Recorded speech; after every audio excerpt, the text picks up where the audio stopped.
Welcome to stock markets with KR daily market analysis में आपका स्वागत है। What we can see here is that Nifty is at 17,780 800 के थोड़ा सा नीचे। अगर हम लोग देखते हैं OHLC, what we can see is that it opened above 17,700, low थोड़ा सा ही नीचे बनाया, लो काफी वेल कंटेन्ड था and then the high was less than less than 17,800। तो अगर आज की रेंज की बात करें, we can see it's around 120 point range which is not too big. But आप सोच रहे हो कि अरे यार 120 पॉइंट की रेंज है तो एक्चुअल मूवमेंट 200 पॉइंट्स कैसे है? Well that's because gap up बहुत हुआ है। We can see here the gap up was massive and considerable. We'll talk about that when we talk about the charts. अभी बात करते हैं कैसा ओवरऑल प्लेस्ड है निफ्टी। अगर हम लोग देखते हैं ब्रॉड मार्केट के सामने, Nifty is at par with small caps and mid caps. India VIX गया है 19 के नीचे at 18.65 which is a good sign. Sectors की बात करें, we can see BFSI in general has performed very well. BFSI क्या होता है? It's banking, financial services and insurance. तो अगर हम लोग देखते हैं यहाँ पर कि निफ्टी बैंक इज 2% अप 39,000 के ऊपर, clearly outperforming Nifty. We can see that financial services is also doing good, PSU banks exceptionally good और फाइनली प्राइवेट बैंक्स ने भी एक्चुअली अच्छा किया है। सो वो परफॉर्मेंस ओवरऑल देख सकते हैं। बाकी सारे स्टॉक्स ने उतना कुछ खास नहीं किया। अगर हम लोग टॉप गेनर्स भी देखते हैं, then we can see Finserv is 5% अप। Now my investment in Finserv is looking good. In fact आज मैं सोच रहा था ऐड करूंगा, but then given that it had already climbed, I held off, wanted to see कि exactly क्या होता है। IndusInd Bank is also looking good। कुछ news था I believe IndusInd Bank का।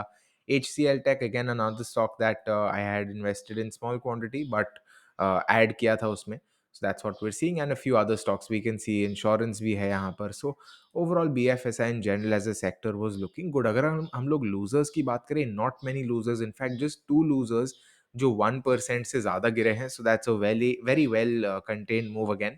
These were the stocks that pulled Nifty up again. BFSI और एक IT है यहाँ पर, और ये स्टॉक्स ने ड्रैग किया। वी कैन क्लियरली सी कि जो गेनर्स हैं उन्होंने काफ़ी अच्छा परफॉर्म किया है, ड्रैगर्स का बेरली कुछ कंट्रीब्यूशन था। अगर हम लोग बात करें चार्ट्स की, what we can see here is that Nifty ने इन इट्स ट्रू ट्रेडिशन ऐसे ही मूव्स में आता है कि वो एक्चुअली जो गेन करता है वो गैप्स में होता है। यहाँ पर भी अगर आप देखते हो, the actual gain that it made was in gaps। same goes with here। यहाँ पर भी गैप के वजह से काफी गेन कर रहा था। कैंडल की बॉडी इटसेल्फ उतनी बड़ी नहीं होती हर दिन, होती है कभी कभी पर हर दिन नहीं होती। So if we compare relative basis पे, this is what we are looking like, right. यहाँ पर हम लोग देख सकते हैं निफ्टी इवेंचुअली थोड़ा बहुत हायर हाई हायर लो में गेन कर रहा है, again largely thanks to the gap। yesterday we saw this post budget candle, और उसके बाद आज गैप अप ओपन हुआ है and we can see range कितना छोटा था, that because of scaling it's not really showing me the candles. I have to go very deep zoom in and then I can see the range which is around 120 point. और अगर हम लोग बात करें gap के वजह से कितना मूवमेंट था, गैप के वजह से 120 था। So overall we can see 80 points का जो डिस्प्लेसमेंट बोलते हैं वो हुआ है, but actual movement was thanks to the gap. Good thing is that वो गैप उसने अच्छे से पकड़ के रखा है। What we can see here is that थोड़ा बहुत नीचे के लेवल्स टेस्ट किए थे, but then the general bias today was on the upside and we seen this happening multiple times budget के बाद, कि बजट के पहले थोड़ा सा वीकनेस आ जाता है और उसके बाद थोड़ा सा मोमेंटम गेन करने लगता है। और उसके बाद we can see somewhere around 11 और 12 के बीच में till around 1:30 it was completely flat. उसके बाद हम लोग ने 2 बजे एक शार्प मूव डाउन साइड पर देखा, शेकआउट जैसा हो गया था और वो फिर ऊपर चला गया। That candle actually made the day's high and after that we saw another linear move. So very choppy overall, choppy से ज़्यादा फ्लैट है टू बी फ्रैंक, बिकॉज कहीं जा नहीं रहा था। Specially these candles if you see, ऊपर जा रहा था क्लोज डाउन, ऊपर जा रहा था close down. We can see it's been like 1 hour और सो। अगर हम लोग 1250 की कैंडल की देखते हैं price, I just show you 1250 का candle, and then 1 hour 5 minutes later price was the same, जरा भी मूव नहीं हुआ था। So that was a very congested point for Nifty and that might have made it a little trickier. अगर हम लोग bank Nifty की बात करते हैं, clearly we can see things are better. 39,330 पर है bank Nifty, a good sort of move on the upside we can see here. और अगर हम लोग देखते हैं, this is the highest close for bank Nifty since the first week of November which is a good sign.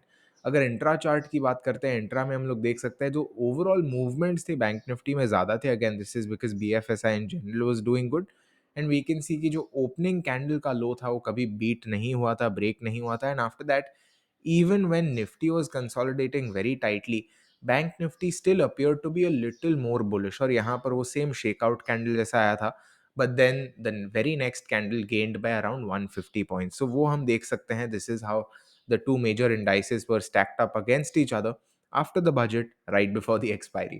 So that's what we're seeing. Reliance की अगर बात करें underperformed, what we can see here is that 2370 के ऊपर है, but overall it really failed to deliver. अगर आज के overall market की बात करें, then it really was not its day. We can see कि opening candle जो था उसका high बनाया, that was never really broken, और उसके बाद एक स्टेडी डाउनवर्ड स्लोपिंग लाइन हम देख सकते हैं. So let's see if momentum is able to catch up. Maybe it's just waiting for some event, या मे बी यहाँ पर लोग थोड़े कंफ्यूज है कि भाई अभी क्या करना है. तो that might be the case. Next up we got H D F C bank. अच्छा किया है, around 2.5% up. We can see 2.28% up.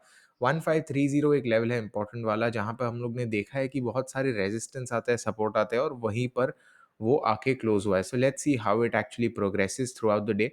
We can see the candle overall intraday में it's very similar to bank Nifty in this part, and then यहाँ पर Nifty जैसे ही एकदम एकदम narrow range consolidation हो जाता है. I think there something some reason for that, not sure what it could be, but बहुत सारे स्टॉक्स ऐसा कर रहे हैं. अगर हम लोग इन्फोसिस की बात करें, again it's gone up by around 1%, but उतना अच्छा नहीं किया है.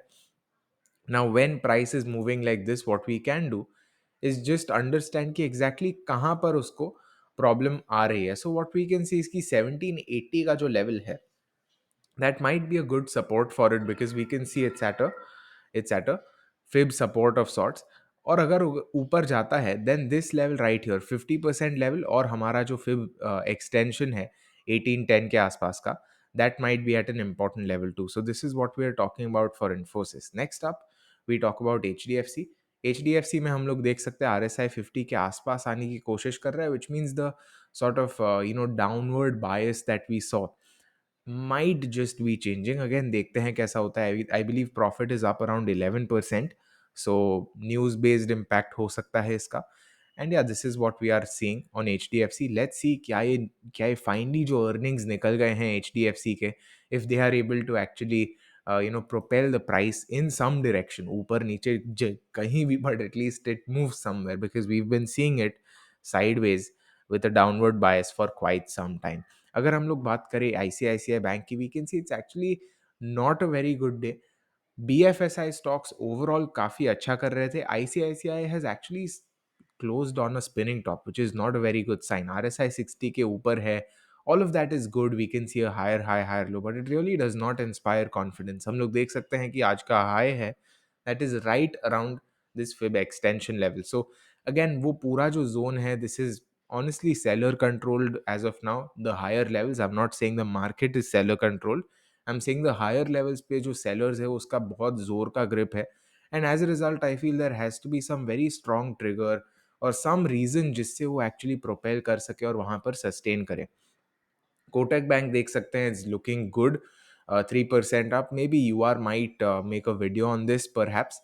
Let's see if the weekend and if the time permits. Next up what we look at is the 5 minute chart of Kotak, just to understand कि exactly कैसा हो रहा है. We can see कि overall जो moves है they are a little better, क्योंकि उतना सा एकदम flat नहीं देखा हम लोग ने, बट फ्लैटनेस आ गई 2 बजे के बाद. We can see it did not move 2 ढाई बजे के बाद that much. Next up we are talking about SBI. SBI में हम लोग देख सकते हैं it's up by 1.4%, but it's like an inside bar, क्योंकि कल के हाई और लो, और इनफैक्ट कल के बॉडी के अंदर है आज का पूरा candle, which is possibly showing that अच्छा momentum is slowing down, and that's understandable. जब इतना ऊपर जाता है, कंसिडरिंग कि ये हाईएस्ट क्लोज भी है, it's understandable कि थोड़ा वो pause लेगा. So that is what SBI is showing us. Again, let's see how it goes. Next up we are talking about Axis Bank. Axis Bank हम लोग ने बात की थी कि how the formation is showing right here around 31st Jan might indicate कि वो ऊपर की ओर bounce कर सकता है, and that is what we've seen. We can see it is now above 800 levels, a good sign. Let's see कैसे hold कर पाता है higher levels. Previously हम लोग ने देखा है कि 820 के आसपास उसने fail करना चालू किया था before bouncing and making a fresh high. So let's see if it's able to actually live up to those levels at least. उसके बाद आगे के levels का समझ सकते हैं. So yeah, that's my view. Again, if you want to watch more videos about various things, videos देख सकते हो. Playlist भी है. Playlist are all organized. You can check out videos on IPO, some tips and tricks, and a whole lot more. If you want to check out UR's channel, then UR's channel is right here. You can check that out as well. ये एक general सी channel है. He, again, you can see he makes a bunch of shorts, and he talks about a lot of other stuff. For example, book reviews, his views on Tata's Air India acquisition, and so on. So let me know what you feel about the markets as well. That's it for this one. See you in the next. Happy trading, happy analysis.